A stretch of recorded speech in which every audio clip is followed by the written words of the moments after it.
여러분들은 과거 여러분들의 삶을 어떻게 추억하고 계십니까? 보통 자신의 과거가 매우 좋지 않았음에도 불구하고 나는 매우 좋았다라는 왜곡된 기억 갖는 것을 무두셀라 증후군이라고 얘기를 합니다. 그러니까 이런 거예요. 어떤 친구와 엄청나게 크게 싸운 기억이 있는데 나중에 시간이 지나고 보니 그때가 매우 좋았다. 그때 우리 매우 즐거웠다라고 추억하는 거죠. 그래서 이것을 좋게 말하면 좋은 기억이라고 말하기도 하지만 기억이 왜곡됐다 말하기도 합니다. 오늘 본문 말씀에 보면 무두셀라 증후군에 걸린 사람들이 등장을 하는데 그들이 누구냐면 바로 출애굽 광야에서 있었던 이스라엘 백성들입니다.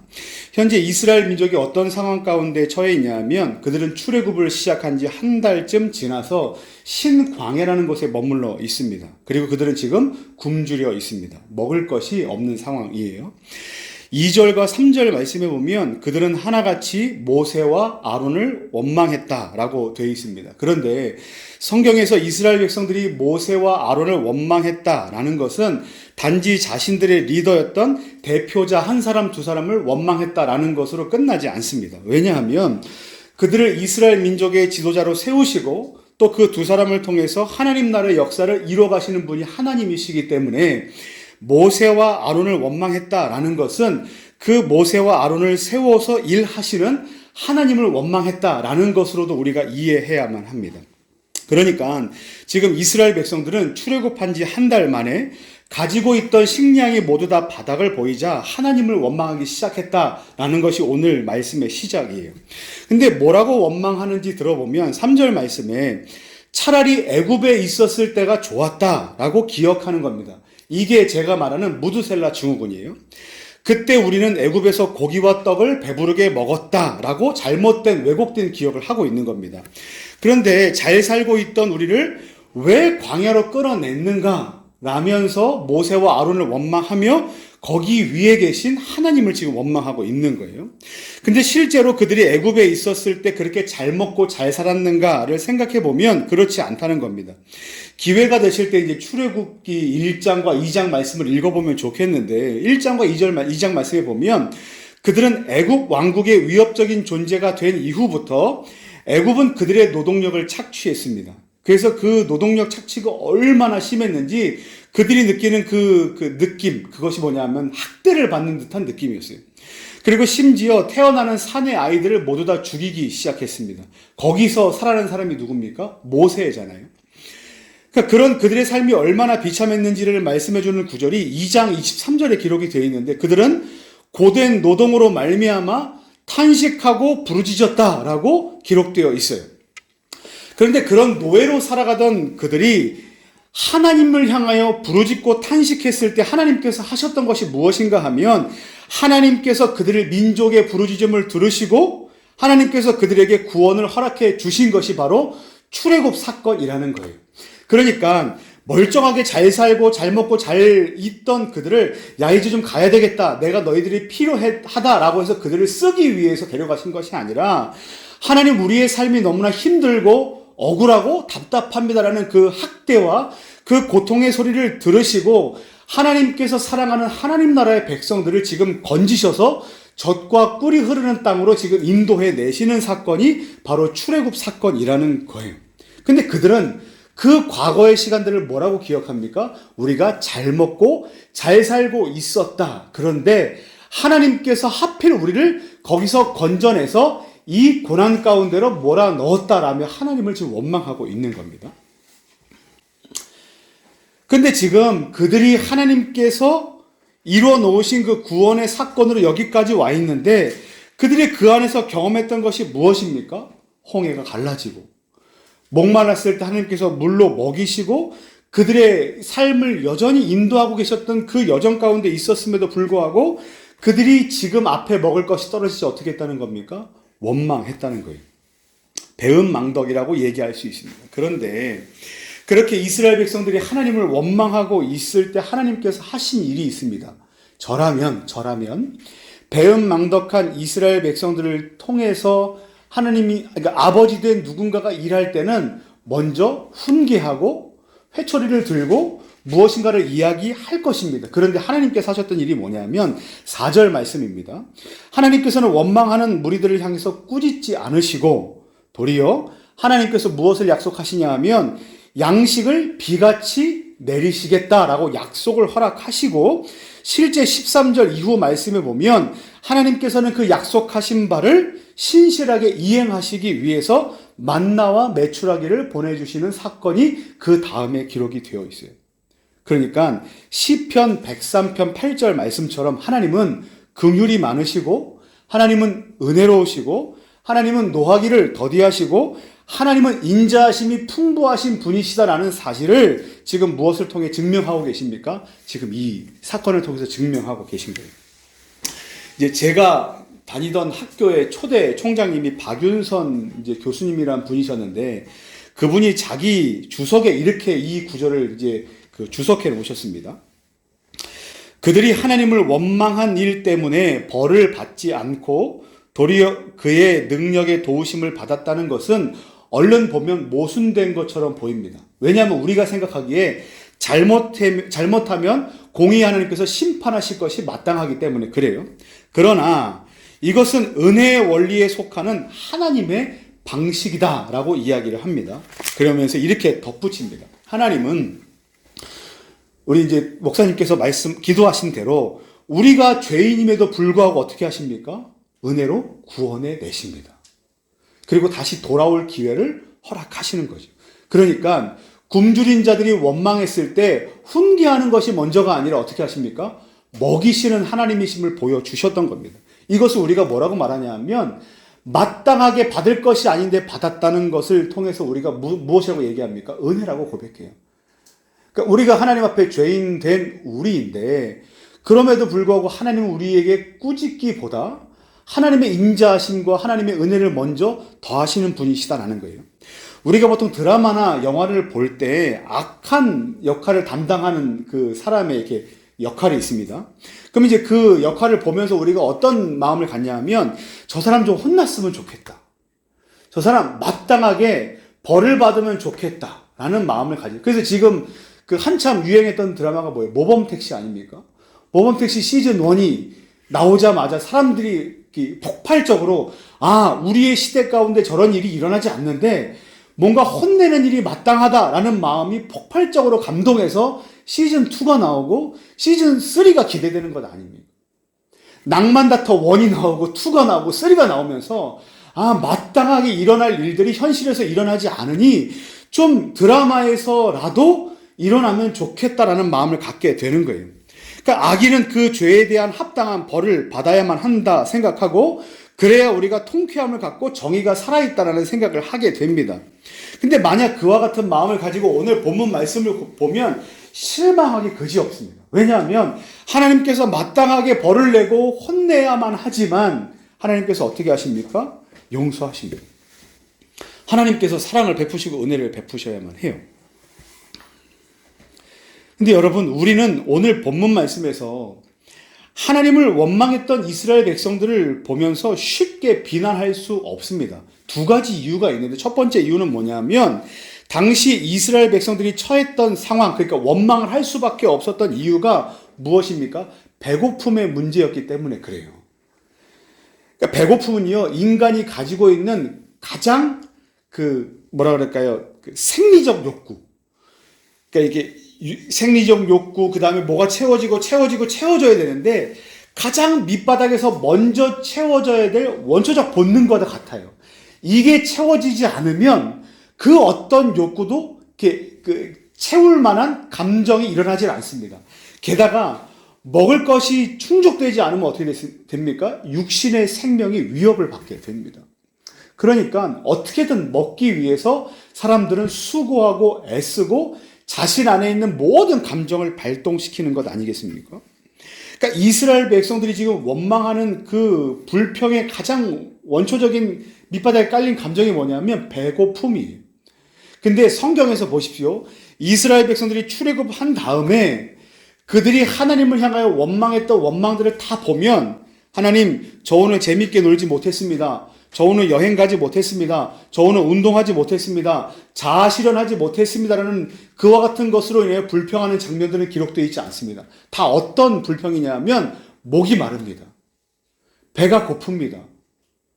하나님, 제가 생존의 위협을 받고 있습니다라는 자기 생명과 직결된 그런 이 위협들만을 가지고 불평했다는 거예요. 그러니까 이들을 쉽게 정죄할 수 없는 건 배고픔의 문제가 지금 이들 가운데 절실했기 때문에 그래요. 근데 또 하나는 뭐냐면 우리가 비난할 수 없는 건 왜 그렇습니까? 우리 또한 그곳에서 자유롭지 못하기 때문에 그렇습니다. 저와 여러분들이 지금 이렇게 오늘 하루를 먹고 살았지만 지금보다 조금 더 못한 상황이 되면 어떻게 되겠습니까? 저희 동네에 이제 얼마 전에 그게 생겼어요. 이렇게 동네가 너무 지저분하니까 분리수거를 할 수 있는 이렇게 구에서 이렇게 통을 이렇게 만들었어요. 그리고 여기는 뭐 일반 쓰레기, 아니면 여기는 뭐 이렇게 재활용 이렇게 크게 만들고 거기에 CCTV를 달아놨습니다. 그 사람들이 이제 재활용을 하지 않으면 이제 벌을 주겠다. 하지만 깨끗하게 좀 사용하면 좋겠다. 뭐 이런 의미가 담겨 있겠죠. 저는 늘 이런 쓰레기통을 보면서 버리는 사람의 입장에서만 생각을 했습니다. 그런데 언제부턴가 보니 뒤지는 사람이 보이더라고요. 그러니까 생존을 위해서 뒤지는 겁니다. 그러니까 그냥 아주 단순하게 박스를 주워서 내가 뭘 하겠다라는 분들은 뭐 워낙 너무나 많고요. 그 안에 버려진 것들 안에서 자기가 먹고 입고 쓸 것들을 뒤지는 겁니다. 근데 이게 그냥 보면 아주 멀쩡한 통에 있기 때문에 그럴 수 있다라고 생각하지만 그 안은 지저분해요. 그 안은 너무나 이렇게 그러니까 내가 저 정도까지 할 수 있을까라고 했을 때 우리는 하지 못하는 것들이 너무나 많습니다. 그냥 재활용을 갖고 가는 수준을 넘어섭니다. 근데 여러분, 오늘 우리가 지금 갖고 있는 그 결핍 때문에 우리가 힘들어하고 어려워하지만 우리가 더 어려운 사람을 기억하자는 말이 아니라 우리의 상황 가운데 결핍이 발생할 때마다 우리도 이와 같은 원망을 쏟아내지 않을 수 있는가라고 했을 때 자신이 없다는 거예요. 하나님, 왜 이런 상황을 우리 가운데 허락하십니까? 라는 원망을 우리가 쏟아내지 않을 자신이 있는가라고 했을 때 저는 저 자신을 돌아봤을 때 자신이 없다라는 것을 발견하고 이 사람들을 쉽게 정죄할 수 없겠다라는 생각을 갖게 되는 겁니다. 하지만 제가 이렇게 이 두 가지 이유를 대면서 이 사람들을 쉽게 정죄할 수 없다라고 말씀을 드리는 것이 정죄하지 말자라든지 아니면 그렇게 행해도 된다라든지 하나님을 얼마든지 우리의 상황에 따라서 하나님을 얼마든지 원망하십시오 라고 권면하고 권장하는 말씀이 아닌 것을 좀 이해해 주셨으면 좋겠습니다. 오늘 우리가 이 말씀을 듣고 깨달아야 될 그 상황이 뭐냐면 반면 교사예요. 거울을 보고 이와 같은 사람들이 이와 같은 상황에서 하나님을 원망했을진데 얼마나 어려웠겠는가라는 것을 우리가 이해는 하지만 그럼에도 불구하고 이들이 지금 원망하는 대상이 누굽니까? 모세와 아론이고 그들을 세우셨던 하나님이시라는 거예요. 하나님은 우리를 만드시고 우리를 인도하시고 오늘도 우리의 삶 가운데 역사하시는 섭리하시는 하나님이심을 우리가 믿는 자들임에도 불구하고 하나님을 원망한다는 것은 하나님께서 그런 분이신 것을 우리가 온전히 믿지 못하고 있다라는 그 증거이기 때문에 그렇다는 거예요. 그러면 우리가 이와 같은 이스라엘 백성들을 반면교사 삼아서 어떻게 살아야 하는가 두 가지 살펴보려고 하는데 첫 번째 좀 함께 따라 하시면 좋겠습니다. 하나님으로 만족해야만 합니다. 이게 우리에게 주시는 첫 번째 메시지입니다. 쉽지 않죠. 우리는 어떤 사람의 평상시 모습을 보고 저 사람 참 괜찮다라고 말할 때가 있습니다. 얼굴도 잘생겼다. 옷을 잘 입는다. 잘 웃는다. 친절하다. 상냥하다. 옷도 젠틀하게 잘 입는다. 아주 예쁘게 잘 입는다. 라는 것을 보고 우리는 그 사람의 됨됨이를 평가하려고 했습니다. 그러니까 이건 첫 인상이죠. 이게 얼마 만에 판단이 되냐면 3초 안에 판단이 됩니다. 저 사람은 같이 지내도 되겠다. 호감형이다. 비호감형이다를 우리는 직감적으로 바로 이렇게 판단을 해버려요. 근데 사실 그것은 어디까지나 그 사람에 대한 삶의 패턴 중에 아주 지극히 일부입니다. 지극히 일부예요. 그 사람의 전부를 확인하려면 어쩌면 사계절의 변화와 같이 시시각각 변화하는 상황 속에서 그 사람이 어떻게 반응하는지, 어떻게 대처하는지를 봐야만 합니다. 우리 이제 연애를 해야 될 분들 있죠. 그분들은 좀 잘 확인을 해야만 해요. 그러니까 한눈에 반할 수 있고 첫인상이 좋을 수 있고 한 학기가 좋을 수 있지만 그 사람의 됨됨이가 어떠한 것을 보기 위해서는 상당히 많은 사건들을 같이 경험해 봐야 된다는 거예요. 왜냐하면 사람마다 스트레스를 만들어내는 요인이 다르기 때문에 그렇습니다. 어떤 사람에게는 먹고 입고 사는 문제가 그 사람에게 스트레스를 일으킬 수 있고, 어떤 사람에게는 안전과 건강에 대한 문제일 수도 있고, 또 어떤 사람에게는 관계가, 어떤 사람은 애정이, 또 사랑이, 지위가, 명예가, 성취감에 대한 것들이 그 사람에게 스트레스이고 문제가 될 때도 있기 때문에 그렇습니다. 그리고 이 밖에도 상당히 많은 부분들이 그 안에 요인들로 작용할 때가 있어요. 근데 이처럼 사람의 진가가 각자에게 해당하는 극한 상황을 마주할 때 명확하게 드러나는 것처럼 믿음도 동일하다는 거예요. 신자가 봄과 여름과 가을과 겨울과 같이 시시각각 변화하는 상황 속에서 자기 자신이 마주하는 그 연약한 부분을 어떻게 이겨내고 해결해 내는가가 그 사람의 믿음의 진가가 발휘되는 것이라는 겁니다. 그래서 성도님들이 오해하는 게 뭐냐면, 우리 목사님은 설교가 너무 지겨워. 그런데 외부에서 온 어떤 목사님, 뭐 강사분, 아니면 부흥사분, 뭐 찬양사역자분, 뭐 어떤 수련회 때 갔는데 왔는데 그분이 하는 말씀이 정말 우리 목사님 말씀보다 좋고 확 뛸 때가 있습니다. 그때 이런 생각을 갖는 건 미련한 겁니다. 우리 목사님은 안 좋고 그 강사님이 최고야라는 마음을 갖는 건 여러분 진짜 미련한 거예요. 왜냐하면 우리는 그 강사의 됨됨이를 알지 못하기 때문에 그래요. 그래서 나중에 그 강사가 넘어지는 모습을 보고 우리는 그때 후회하죠. 내가 청소년 시절에, 내가 아주 믿음이 좋았던 시절에 어떤 강사님의 설교를 듣고 너무나 큰 은혜를 받아서 그분의 말씀대로 살기 위해서 애쓰고 수고했는데 그분이 어떤 범죄를 저질렀다더라, 아니면 어떤 것으로 인해서 실족했다더라 라는 것을 보고 우리의 믿음을 포기하려고 할 때가 있다는 겁니다. 그러니까 여러분, 우리가 믿음의 진가를 발휘할 때는 언제입니까? 날마다예요. 날마다. 그런데 우리가 고통의 문제들을 날마다 여러 가지 요인들을 겪을 때마다 하나님을 원망할 만한 일들이 많이 생깁니다. 그런데 구약 성경에 보면 하박국 선지자가 기록한 하박국서가 있는데, 하박국 선지자가 믿음의 고백을 어떻게 하냐면, 하박국 선지자가 이런 이제 배경으로 이야기합니다. 의인이 아니라 악인이 더 잘 사는 것 같고, 더 부자가 된 것 같고, 더 득세하는 것 같은 그와 같은 세상에 의인은 그에 비해서 그렇지 못하게 살고 있는 것 같으니 하나님, 이거 너무 이렇게 불공평한 것 아닙니까? 라고 하나님을 향하여 탄식하고 탄원할 때 3장에서 이렇게 말합니다. 하박국 선지자가, 하나님, 나는 없습니다. 그럼에도 불구하고 나는 없는 것으로 원망하거나 절망하지 않고 오히려 나의 어떠함에도 불구하고 나를 사랑하시는 하나님, 나를 영원토록 인도하시는 변함없이 보호하실 하나님이 계시기 때문에 나는 즐겁고 기뻐할 것입니다 라고 고백을 해요. 이게 무슨 노래입니까? 무화과 나무 잎이 마르고 포도 열매가. 그래서 제가 만약에 이 노래를 편곡하면 이렇게 편곡할 거예요. 앞에 없고는 느리게, 난 여호와로, 여기는 빠르게, 이렇게 편곡하면 어떨까 싶어요. 왜냐하면 없는 상황 가운데 어떻게 사람이 웃고 즐거워하고 행복하다 말할 수 있겠습니까? 근데 그 장르가 바뀌는, 그 앞에는 느리고 뒤에는 빨라지는 그 변곡점에 뭐가 있냐면 하나님의 일하심이 있다는 거예요.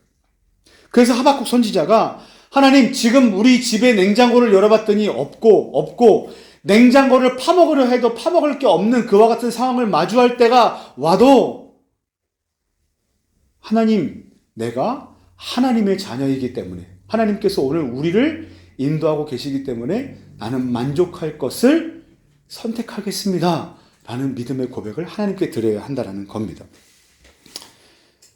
여러분, 우리의 삶 가운데 만족하지 못할 만한 상황들이 너무나 많아요. 봄, 여름, 가을과 겨울과 같은 상황들이 우리 가운데 너무나 많습니다. 봄이 오면 알러지가 오잖아요. 여름이 오면 겁나게 덥잖아요. 가을이 오면 가을 타잖아요. 겨울이 오면 기름 되기 힘들잖아요. 기름이 아니죠. 뭐지? 요즘에 가스잖아요. 여러분, 그와 같은 상황들이 우리를 얼마나 힘들게 합니까? 그럼에도 불구하고 하나님은 우리와 함께 계십니다. 그럼에도 불구하고 하나님은 우리에게 한없는 자비와 사랑을 베풀어주고 계십니다. 그럼에도 불구하고 하나님은 우리를 고통의 자리에서 반드시 구원해 내십니다.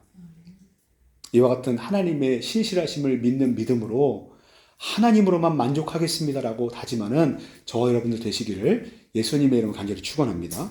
두 번째입니다. 마지막입니다. 따라하겠습니다. 하나님의 도우심을 간절히 구해야만 합니다. 이스라엘 백성들은 배고픔과 같은 고난을 마주할 때 어떻게 했습니까? 하나님을 원망했습니다. 그럼에도 불구하고 하나님은 어떻게 하셨습니까? 먹을 것을 풍성하게 주셨습니다. 그럼 이제 우리가 이 말씀을 듣고 결론을 이렇게 내면 안 된다는 거예요. 하나님을 원망해도 풍성하게 주셨으니까 우리가 계속해서 원망하는 자리에 있어도 괜찮다. 하나님은 어차피 주시는 분이시기 때문에 그렇다라고 우리가 결론을 내리면 안 된다는 거예요. 원망하며 죄를 지었음에도 불구하고 하나님께서 우리들의 궁핍함을 채워주시는 것은 하나님 편에서 은혜이지 우리의 권리가 아니라는 겁니다. 로마서에서 사도 바울도 뭐라고 얘기하냐면 율법과 믿음의 이 구원의 관계를 설명할 때 이렇게 얘기해요. 죄가 더한 곳에 은혜가 넘친다. 그렇겠죠. 죄가 많은 곳에 하나님께서 구원을 베푸시니까 은혜가 넘치죠. 그런데 이렇게 얘기해요, 뒤에. 하지만 그렇다고 해서 더 큰 은혜를 받기 위해서 계속해서 죄 가운데 있어야 해서는 안 된다라고 얘기하면서 죄와는 멀어져라라고 얘기하는 거죠. 여러분, 우리에게 필요한 것이 무엇입니까? 궁핍 가운데 원망했고 원망 가운데 하나님께서 은혜를 베풀어 주셨기 때문에 우리가 그래서 계속해서 원망해도 된다라는 것이 아니라 우리가 진짜 필요한 건 뭐냐면 하나님 오늘 우리에게 일용할 양식이 필요합니다 라며 하나님의 은혜를 구하는 겁니다. 여러분, 일용할 양식이라는 건 먹는 것이지만 먹는 것이 채워진다는 건 먹는 것과 이렇게 견줄 만한 우리 삶의 모든 필요를 아버지 되신 하나님께 구하는 겁니다. 왜냐하면 우리는 무엇으로 먹고 삽니까? 하늘의 만나로 먹고 살기 때문에 그래요. 그리고 하늘의 만나로 먹고 산다는 건 하나님 우리가 입으로만 먹고 사는 그 음식뿐만 아니라 하나님께서 우리에게 주시는 말씀을 통해서 우리의 영혼이 먹고 사는 그 배부름과 살찜도 우리 가운데 허락해 주실 것을 위해서 기도한다는 거예요. 그러니까 하나님 오늘 내가 아침에 먹을 빵이 필요합니다. 토스트가 필요해요. 하나님 우리 오늘 점심에 먹을 무엇인가가 필요합니다. 옷이 필요해요. 그리고 특별히 하나님 내 영혼이 가랍니다. 줄이고 목마릅니다. 하나님 오늘 우리에게 말씀을 허락해 주십시오. 제가 얼마 전에 이제 어떤 분의 이제 강의를 듣다가 목회자들이 잘못하는 게 뭐냐면 설교를 위해서 성경을 보는 건 많으나 그리고 성도들에게 나 이만큼 이렇게 성경 통독을 한다라고 이야기하기 위해서 성경을 읽고 듣는 것은 많으나 목회자 자신의 영적인 그 갈급함이 채워지기 위해서 얼마나 하나님의 말씀을 연구해 봤는가라는 그 말씀을 듣고서 제가 막 때림이 오더라고. 너는 뭐 하고 있냐라는 그 말씀이 들어요. 매일 그렇잖아요. 하나님의 말씀을 이렇게 구할 때 하나님 제가 오늘 이게 필요합니다. 그리고 기도할 때 이거 주십시오. 그래서 하나님 주셨으니 은혜입니다. 여기까지는 되는데 하나님 내 영혼이 하나님 앞에서 은혜를 경험하는 그 구원의 은혜가 내 인생 가운데 정말 큰가 작은가를 생각해 봤을 때 별로 고민하지 않는다는 거예요. 왜냐하면 현실의 문제와는 동떨어져 있기 때문에 그래요. 근데 여러분 우리가 죽고 사는 문제, 건강에 대한 문제, 먹고 사는 문제뿐만 아니라 뭐가 필요한지 아십니까? 하나님께서 지금 내 인생 가운데 구원의 은총을 베풀어 주셨다라는 것. 그리고 그 구원의 은총을 내가 날마다 누리기 위해서 오늘 예수님을 얼마나 바라보고 예수님의 구원이 얼마나 내 인생 가운데 감격스러운 것인가. 얼마나 고집스럽게 하나님을 이렇게 반하고 반대하던 내 인생을 꺾어내셔서 하나님을 믿게 하시고 하나님의 말씀을 이해하게 하시고 오늘도 기도하게 하시는가라는 그 하나님의 은혜를 생각하니까 이게 감당이 안 되는 거예요. 그래서 오늘 할 수 있는 게 뭡니까? 기도하는 것밖에 없죠. 야고보서 1장 5절 6절 보면 너희 중에 누구든지 지혜가 부족하거든 모든 사람에게 후히 주시고 꾸짖지 아니하시는 하나님께 구하라. 그리하면 주시리라. 이게 엄마들이 너무나 좋아하던 말씀이죠. 왜냐하면 후히 주시고 꾸짖지 아니하시는 하나님께 구하면 대학에 합격해 주신다고 그렇게 믿었기 때문에 그래요. 근데 여러분 이건 그 이상입니다. 그 이상이에요. 오늘 먹을 만나, 오늘 먹고 살 금전적인 부분 이외에 하나님께서 우리에게 후히 주시고 꾸짖지 아니하시는 하나님께 구하다라는 건 하나님이 우리의 모든 삶의 영역 가운데 필요한 것 너머에 하나님께서 베풀어 주시는 우리가 기대하지 못한 것들까지도 주실 것이라는 것을 믿고 기도하는 기도의 그 태도가 담겨져 있습니다. 그러니까 오늘 우리가 하나님 이거 필요합니다라고 해서 주지 않으면 하나님 너무나 속상합니다. 하나님 어떻게 내 인생 가운데 이렇게 일하실 수 있습니까? 라는 원망과 절망 가운데 있을 수 있지만 하나님의 생각은 우리의 생각과는 다르다는 거예요. 그래서 오늘도 우리는 하나님의 은혜를 구하고 믿고 기도할 수밖에 없다는 거예요. 구하라 그리하면 너에게 주실 것이요 찾으라 그러면 찾아낼 것이요 문을 두드리라 열릴 것이니 이게 제가 지지난주 저희 그 가정에서 교회에서 같이 나눈 말씀인데 그 앞에 나온 게 뭐냐면 떡을 구하기 위해서 한밤중에 친구의 집을 무례하게 찾아가서 두들겼는데 뺀지 맞은 겁니다. 나 떡 좀 줘 그랬더니 나가 안 돼 줄 수 없어라는 거예요. 그럼에도 불구하고 예수님께서 뭐라고 말씀하시는지 아십니까? 구하라 두드리라 그리고 찾으라라고 말씀하실 때 그 기준이 뭐냐면 강청입니다. 강청. 지금 성경에는 간청이라고 되어 있는데 그 강청이 뭐냐면 파렴치하게 구하는 거예요. 어떻게 네가 밤에 와서 그렇게 구할 수 있어? 어떻게 네가 예의도 없이 그렇게 구할 수 있어? 어떻게 내가 그렇게 너를 구원해줬는데 이제 와서 또 구하니? 나는 그와 같은 파렴치한임에도 불구하고 그래도 기도해라. 왜냐하면 나는 아버지지 않냐. 나는 좋은 것 주는 그 하나님이지 않냐라고 두드리라고 말씀하시는 겁니다. 사랑하는 성도 여러분, 우리는 의식주에 대한 문제 때문에 오늘도 고민합니다. 안전에 대한 문제 때문에, 건강에 대한 문제 때문에, 그리고 자기 위치에 대한 문제 때문에. 그러니까 우리가 원망할 만한 일이 생기거든. 그때 우리가 할 수 있는 건 원망하는 것을 내려놓고, 쉽지 않지요. 쉽지 않지만 내려놓고 하나님 내 인생을 어떻게 인도하실 것입니까? 라고 물으시고 하나님 내가 하나님께서 내 아버지이시기 때문에 기도합니다.